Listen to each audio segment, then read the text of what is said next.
Il nous a semblé que c'était important à plein de niveaux, mais je vais commencer par celui-là parce que depuis le début du génocide à Gaza, la parole des artistes nous a semblé inexistante en fait. Et ce silence était particulièrement monstrueux et assez insupportable. Donc du coup, en tant qu'artiste, mais tout autant en tant que citoyenne et en tant qu'artiste, parce que finalement le collectif est donc constitué de citoyens et citoyennes, dont certains sont artistes.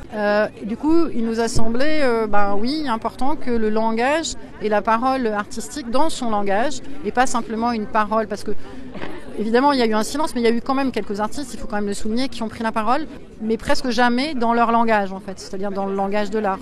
Et il semblait vraiment important, essentiel même, que ce langage-là puisse s'exprimer et dire quelque chose, et interpeller et questionner, dénoncer, en essayant de créer, si on le peut, d'une façon humble, mais une sorte de choc, moi je dirais une sorte de choc de conscience, une choc dans notre humanité, tout simplement. Et donc voilà, ça a pris du temps parce que pour un sujet tel que celui-là, évidemment, il faut essayer d'être juste. Les dessins que vous avez vus, donc ils sont déroulés et énormément agrandis puisque c'est des dessins qui sont réalisés vraiment sur des dollars, stylo bic. Je précise parce que c'est un outil justement le plus simple possible. Et du coup voilà, donc il y a ces dessins-là et moi qui suis chorégraphe et qui n'ai jamais fait de dessin de ma vie, il m'a semblé qu'à cet endroit-là, le dessin pouvait justement être assez juste. Donc je me suis mis à faire ces dessins en août. Mais voilà, ça a pris un certain temps. On peut le regretter, mais voilà. Et du coup, évidemment, après, l'espace public, il était pour nous aussi complètement essentiel. Parce qu'il est difficile de s'exprimer dans un autre espace aujourd'hui.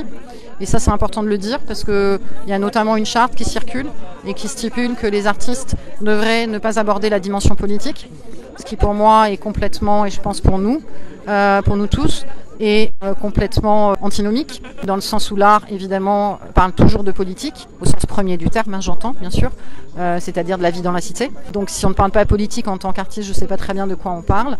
Et donc, du coup, l'espace public, évidemment est essentiel pour pas rester aussi dans un entre-soi et pour pouvoir s'adresser à tout le monde.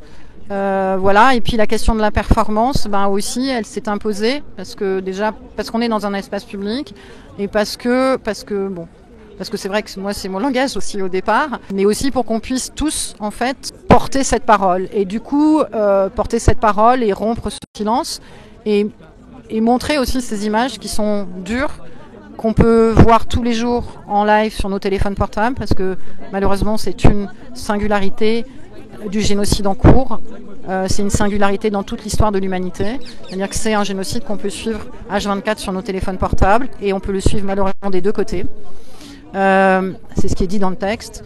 Et évidemment, donc cet élément-là, on le retrouve dans le texte sur le nombre de vues, etc., le nombre de reposts. La question de porter la voix et donc ces objets que vous voyez dans l'espace, qu'on appelle des porte-voix, et qui permettent justement de porter cette voix et d'essayer justement, vous voyez, ils circulent de main en main parce que cette voix, on peut la porter justement à plusieurs, on peut la faire circuler dans l'espace. Et puis oui, ce que je veux dire, c'est donc ces images-là, je reviens en arrière, mais c'est important me semble-t-il, donc ces images-là qu'on peut tous voir sur cet objet qui nous accompagne en permanence, le téléphone portable, il y a peu de gens en fait qui les voient en vrai, parce que déjà ils sont pas diffusés dans les médias mainstream, et donc il nous semblait aussi important de montrer ça, de montrer l'intentionnalité génocidaire.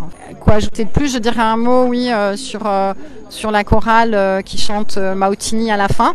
Alors pour l'instant, c'est pas bien calé, même si on en avait parlé entre nous.